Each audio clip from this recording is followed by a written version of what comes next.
Le fracas métallique d'un RER entrant en gare se mêlait à la cacophonie ambiante de la station Châtelet-Les Halles. C'était une heure de pointe ordinaire, un torrent humain pressé et anonyme s'écoulant dans les veines souterraines de Paris. L'air était lourd, un mélange d'humidité et du parfum vague des milliers de vies qui se croisaient sans jamais se toucher. Au milieu de ce chaos parfaitement orchestré se tenait Adrien. À 29 ans, il était l'incarnation du succès. Son costume sur mesure épousait des épaules bâties par l'ambition. Sa montre de luxe n'était qu'un rappel constant du temps qu'il n'avait pas. Ses yeux, rivés sur l'écran de son smartphone, balayaient des chiffres à 7 zéros, planifiant déjà la conquête du lendemain, complètement imperméable au monde qui l'entourait. Il était un roi dans son royaume digital, aveugle à la vie réelle qui pulsait et se bousculait à quelques centimètres de lui. Puis, une fraction de seconde a suffi pour que son univers, parfaitement contrôlé, se fissure. Un réflexe, peut-être l'ennui passager entre deux emails, l'a poussé à lever la tête. Son regard a balayé la foule indifférenciée avant de se figer, accroché par une silhouette familière. C'était Léa. Le temps, si précieux et si méticuleusement géré, s'est soudainement arrêté. Elle était là, sur le même quai, le visage marqué par une fatigue digne, mais où persistait la douceur qu'il avait autrefois aimée. Mais ce n'est pas elle qui lui a volé son souffle. C'étaient les deux petits garçons qui se tenaient de chaque côté d'elle, tenant fermement ses mains. Deux visages identiques, deux paires d'yeux curieux qui étaient le miroir exact des siens sur les photos de son enfance. Le choc fut physique, une vague glaciale qui a anéanti les chiffres, les réunions et les ambitions. Son corps a bougé avant même que son esprit ne puisse formuler une pensée cohérente. Il a fendu la foule, les pardons, murmurés n'étant qu'un bruit de fond dans le silence. Assourdissant de sa propre tête. Arrivé devant elle, il a vu la surprise puis la peur dans ses yeux. Les mots sont sortis de sa bouche, étrangers, tremblants, comme s'ils appartenaient à un autre homme. Ce sont mes fils. Il n'y avait pas de place pour le doute. C'était une certitude qui le poignardait. Léa, le visage livide, a simplement hoché la tête, un mouvement à peine perceptible qui a scellé son destin. La colère, la douleur, la confusion des années perdues ont explosé en une seule question. Pourquoi tu ne m'as rien dit? Le sifflement du train arrivant à quai a rempli le silence. Sa réponse fut un murmure qui a brisé tout ce qu'il pensait savoir. J'ai essayé, Adrien. Tu n'avais jamais le temps. Les portes du wagon se sont ouvertes dans un grincement, offrant une échappatoire, une chance pour elle de disparaître à nouveau, emportant avec elle les fragments de la vie qu'il n'avait jamais vécue. Elle a fait un pas, prête à être absorbée par le train et par la foule, à redevenir un souvenir. Mais cette fois, quelque chose en lui a refusé de la laisser partir. Un instinct primaire, plus fort que n'importe quelle transaction boursière, a guidé sa main.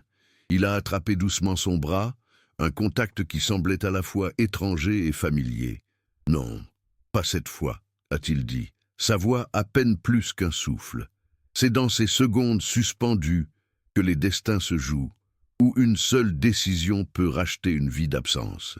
Si ces récits sur la fragilité des choix et le poids du temps vous parlent, songez à vous abonner pour nous permettre de continuer à partager ces moments qui changent tout. Le café dans lequel Adrien les a menés était l'antithèse de son existence. Un petit établissement de quartier, avec des tables en bois usées et l'odeur réconfortante du café fraîchement moulu flottant dans l'air. C'était un monde de simplicité et de chaleur, à des années-lumière des restaurants étoilés et des bars d'hôtels impersonnels où il menait ses affaires. Assis en face de Léa, avec les deux garçons partageant un pain au chocolat entre eux, il se sentait comme un étranger dans son propre passé.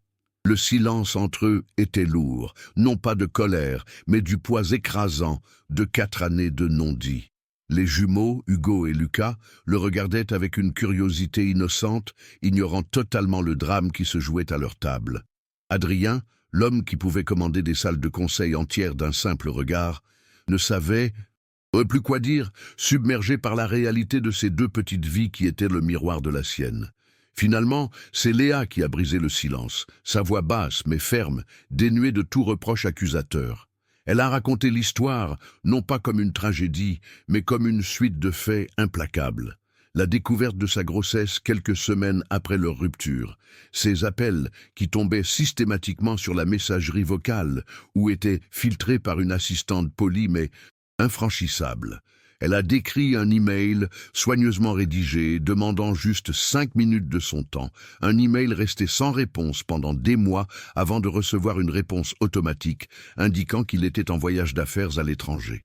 Elle ne pleurait pas, mais la douleur était visible dans la manière dont ses doigts serraient sa tasse de café, comme pour s'ancrer dans le présent et ne pas se laisser submerger par le souvenir de cette solitude.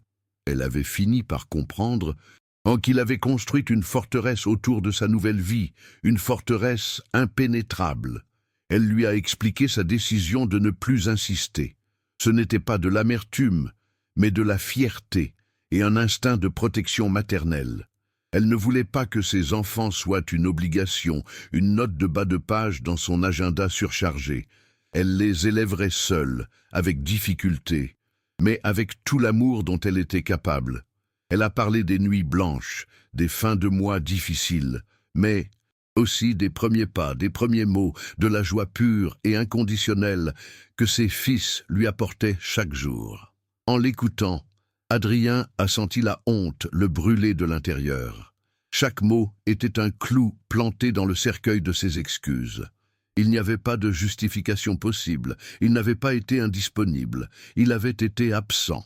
Volontairement absent du monde des émotions humaines, trop occupé à conquérir un empire qui lui paraissait soudainement vide et dérisoire. C'est dans ces moments de vérité crue que l'on se demande combien de vies sont changées par des appels sans réponse. Si vous croyez en la force de ces histoires, votre abonnement nous aide à continuer de leur donner une voix. Tandis que Léa terminait son récit, un des garçons, Hugo, a dû sentir la tension dans l'air. Il a levé les yeux vers Adrien, a vu la tristesse sur le visage de cet homme étrange, et a fait la chose la plus naturelle du monde.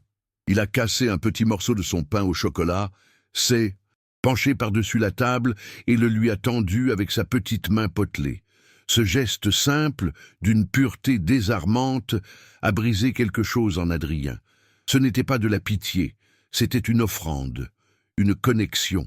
Dans ce morceau de viennoiserie, il a vu toute la vie qu'il avait manquée, tout l'amour inconditionnel qu'il s'était refusé. Son instinct, celui qui avait fait de lui un homme d'affaires redoutable, a repris le dessus, mais d'une manière totalement nouvelle. Il a voulu réparer, compenser, effacer les années de difficulté. Les mots sont sortis de sa bouche avant même qu'il ne puisse les peser. Je vais tout arranger. Un appartement plus grand, les meilleures écoles, tout ce dont vous avez besoin. L'argent n'est pas un problème. Il pensait bien faire, utilisant le seul outil qu'il maîtrisait parfaitement, sa fortune. Il voyait déjà les solutions logistiques, les transferts bancaires, l'organisation matérielle d'une nouvelle vie pour eux. C'était sa façon de montrer qu'il était là, qu'il prenait ses responsabilités. Mais en voyant le regard de Léa se durcir, il a compris qu'il venait de commettre une nouvelle erreur, peut-être la pire de toutes. Il essayait d'acheter ce qui n'avait pas de prix. Léa a secoué doucement la tête, une expression de profonde déception sur le visage. « Adrien, tu ne comprends toujours pas, » a-t-elle murmuré. « Nous n'avons pas besoin de ton argent. Nous avons besoin d'un père. Mes fils n'ont pas besoin d'un sponsor. Ils ont besoin de temps, de ton temps. C'est la seule chose que tu ne peux pas acheter et c'est la seule chose qui compte. » Ses paroles étaient calmes, mais elles ont frappé Adrien avec la force d'une gifle. Elle avait raison. Il avait passé des années à transformer son temps en argent, et maintenant qu'il voulait faire le chemin inverse, il réalisait qu'il ne savait pas comment faire. Il était riche de tout, sauf de l'essentiel. La méfiance dans les yeux de Léa était un mur plus haut que n'importe quelle tour de bureau qu'il avait jamais conquise. Elle le protégeait, lui et ses enfants, de la possibilité d'une nouvelle absence. Il a fallu plusieurs jours à Adrien pour intégrer cette leçon. Il a annulé ses réunions, déléguer les décisions urgentes, créant une onde de choc dans son entreprise. Pour la première fois de sa vie d'adulte, son agenda était vide. Ce vide était terrifiant. Il a appelé Léa, non pas pour proposer des solutions, mais pour demander timidement s'il pouvait simplement les accompagner au parc. Elle a hésité, puis a accepté, avec une prudence évidente dans la voix. Le premier après-midi au parc fut d'une maladresse presque comique. Adrien, dans ses vêtements de marque inadaptés, ne savait pas comment jouer. Il a essayé de pousser Lucas sur la balançoire, avec une rigidité calculée, a tenté de construire un château de sable qui s'est effondré lamentablement. Les garçons le regardaient avec une distance polie, comme un invité étrange et un peu triste. Comprendre que tout ce que l'on a bâti ne peut acheter l'essentiel est une leçon brutale. C'est pour partager ces prises de conscience qui redéfinissent une existence que nous vous invitons à vous joindre à notre communauté en vous abonnant. Lentement, péniblement, Adrien a commencé à apprendre. Il a troqué ses costumes pour des jeans, ses chaussures en cuir pour des baskets. Il a appris que les genoux sales et les mains pleines de terre étaient des médailles d'honneur. Il a découvert le goût des crêpes au dos, sucre acheté à un stand de rue, le son du rire de ses fils quand il faisait une grimace, la chaleur d'une petite main qui se glissait spontanément dans la sienne. Léa observait de loin, silencieuse. Elle ne l'aidait pas, ne l'encourageait pas. Elle le laissait trouver sa place ou échouer en essayant. Elle ne lui accordait pas encore sa confiance, mais elle lui offrait une chance, ce qui était déjà plus qu'il n'osait l'espérer. Le monde extérieur, son monde, n'a pas tardé à réagir. La nouvelle de sa paternité soudaine s'est répandue comme une traînée de poudre dans les cercles financiers. Lors d'un dîner d'affaires auquel il ne pouvait se soustraire, il a senti les regards obliques, entendu les murmures. Pour ses associés, cette situation était un risque, une distraction. Un de ses mentors lui a même pris le bras, lui conseillant avec une fausse bienveillance de régler cette affaire rapidement, avec un chèque généreux, pour ne pas nuire à l'image de l'entreprise. Cette conversation a été une révélation pour Adrien. Il a regardé ces hommes puissants, avec leur vie parfaitement orchestrée et leur famille de façade, et il a vu le reflet de ce qu'il était quelques semaines plus tôt. Un homme vide, courant après des chiffres sur un écran. Ce soir-là, il a quitté le dîner plus tôt, sans un mot d'excuse. Il est allé directement chez Léa. Il n'a pas sonné. Il est resté assis dans sa voiture, regardant la lumière allumée de l'appartement modeste. Il ne voulait pas déranger, il voulait juste être proche. Il se sentait plus chez lui sur ce parking anonyme que dans les salons luxueux qu'il venait de quitter. Il a compris que sa bataille n'était pas seulement de gagner la confiance de Léa et l'amour de ses fils.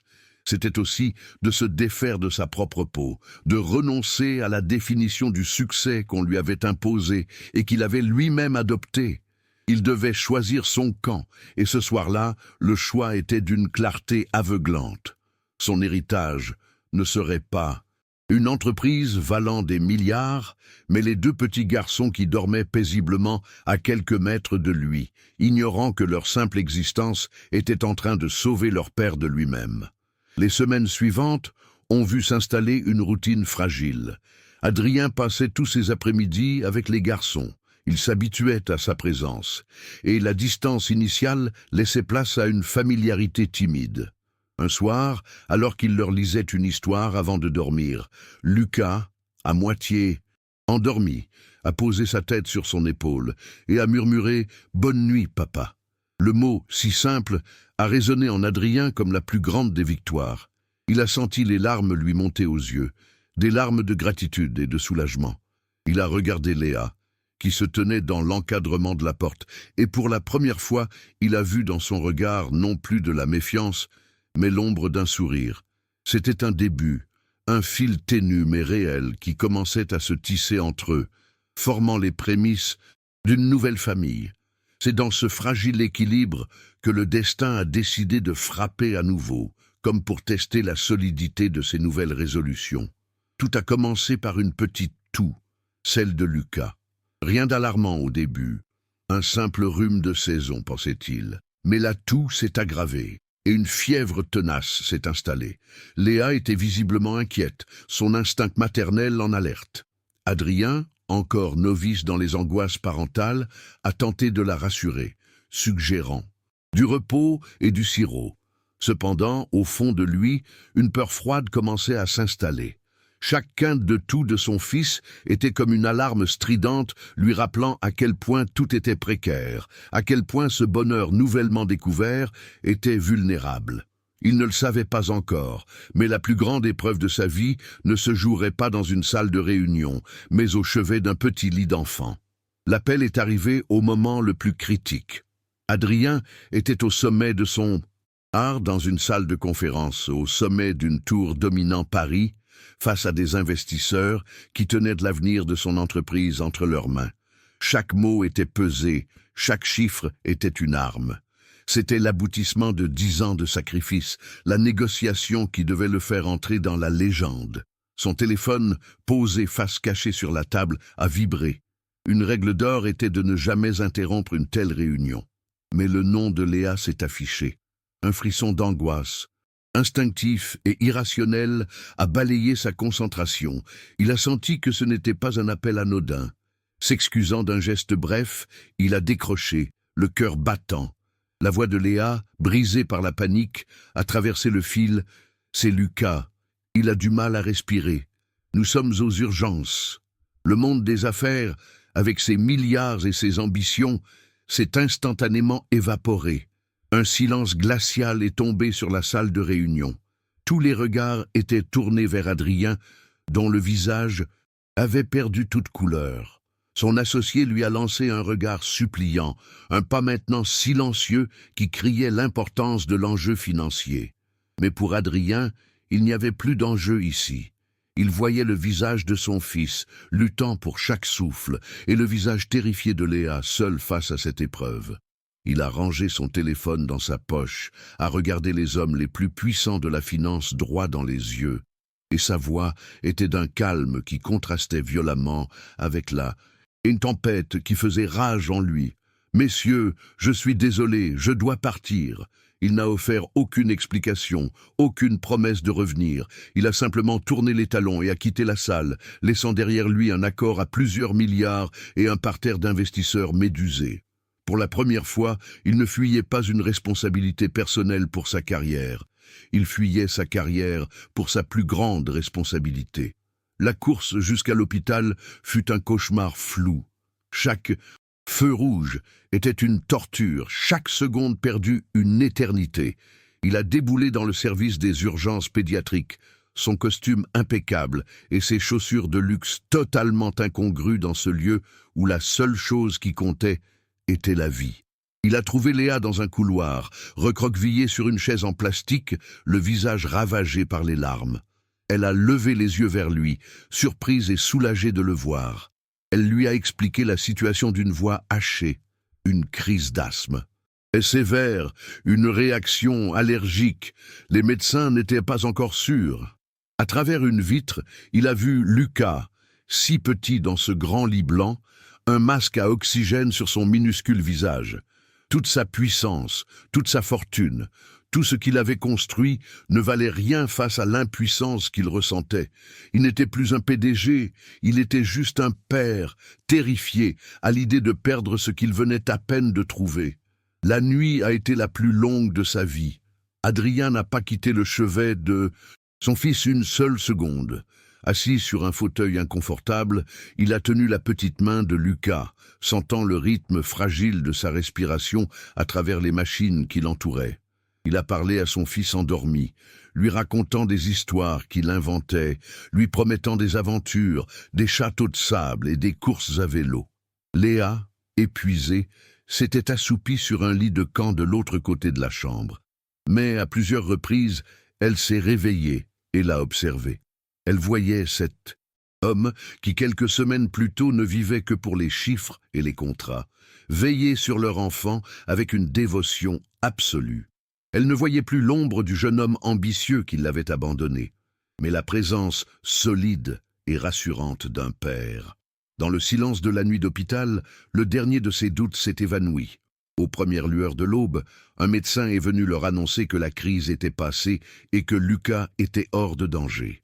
Un immense soulagement a submergé la petite chambre.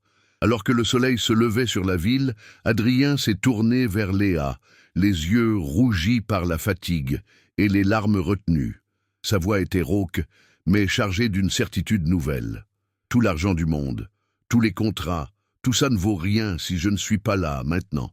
J'ai échoué avec toi, Léa. Je t'ai laissé tomber, et je vivrai avec ce regret pour toujours. Mais je te le jure, je n'échouerai pas avec eux. Ce n'était pas une excuse, c'était un serment. Léa n'a rien dit. Elle s'est approchée et a posé sa main sur la sienne, qui tenait toujours celle de leur fils. Dans ce simple contact, une nouvelle famille venait de naître, forgée non pas dans la joie d'une rencontre, mais dans la peur partagée et la promesse d'une présence indéfectible. Le retour de l'hôpital ne fut pas un retour à la normale, mais le début d'une vie entièrement nouvelle. La promesse d'Adrien, murmurée dans le silence aseptisé d'une chambre d'enfant, n'était pas un vœu pieux. Dès le lendemain, il a convoqué une réunion extraordinaire du conseil d'administration. D'une voix calme et sans appel, il a annoncé sa démission du poste de PDG, proposant lui-même le nom de son successeur. Il ne quittait pas l'entreprise qu'il avait bâtie, mais il en redéfinissait sa place. Il prendrait un rôle de conseiller, une position stratégique, mais libérée des contraintes quotidiennes qui l'avaient autrefois enchaîné. La nouvelle a fait l'effet d'une bombe dans le monde de la finance, mais pour la première fois, Adrien était indifférent au bruit extérieur. Il avait échangé les applaudissements d'une salle de marché contre la certitude silencieuse d'être là où il devait être, et le regard de Léa, mélange de surprise et d'admiration, était la seule approbation qui comptait désormais. La transformation suivante fut celle de la pierre et du ciment. L'appartement de grand standing, avec sa vue imprenable sur Paris et son mobilier design, fut vendu en quelques semaines. Cet espace, autrefois symbole de sa réussite, ne lui apparaissait plus que comme une cage dorée, stérile et vide de rires d'enfants. À sa place, il a acheté une maison en banlieue, une bâtisse simple avec un jardin un peu sauvage où les garçons pourraient courir jusqu'à s'épuiser. Il n'était pas question de raviver une romance passée avec Léa. Leur relation se reconstruisait sur des fondations bien plus solides, un respect mutuel et un amour parental partagé. Ils étaient des partenaires dans la plus grande entreprise de leur vie. On pouvait voir Adrien, maladroit mais déterminé, monter une balançoire, tandis que Léa plantait des tomates, les deux garçons courant entre eux, tissant les fils invisibles de leur nouvelle famille, une famille choisie et bâtie jour après jour. Adrien a découvert une forme de richesse qu'aucun indice boursier ne pouvait mesurer.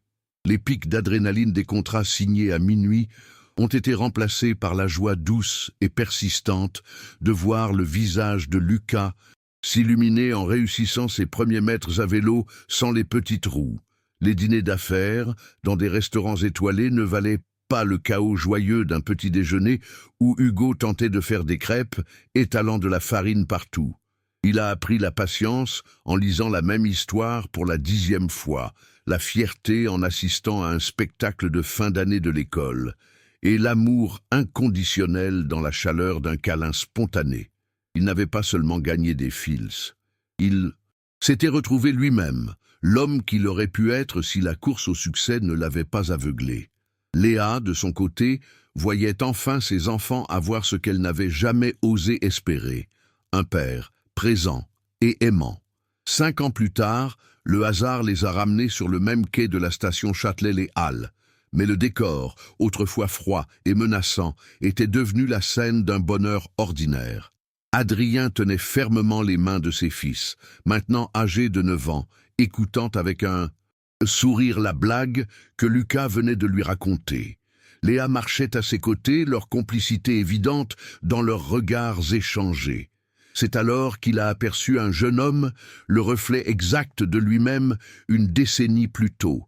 Costume impeccable, regard rivé sur son smartphone, traversant la foule comme si elle n'existait pas. Adrien n'a ressenti ni pitié, ni jugement, juste une douce reconnaissance. Il connaissait ce chemin. C'est en réalisant à quel point une seule décision peut réécrire toute une vie que l'on prend la mesure de l'espoir. Si ces histoires de seconde chance vous inspirent, songez à vous abonner pour nous aider à continuer de partager ces récits qui nous rappellent ce qui compte vraiment.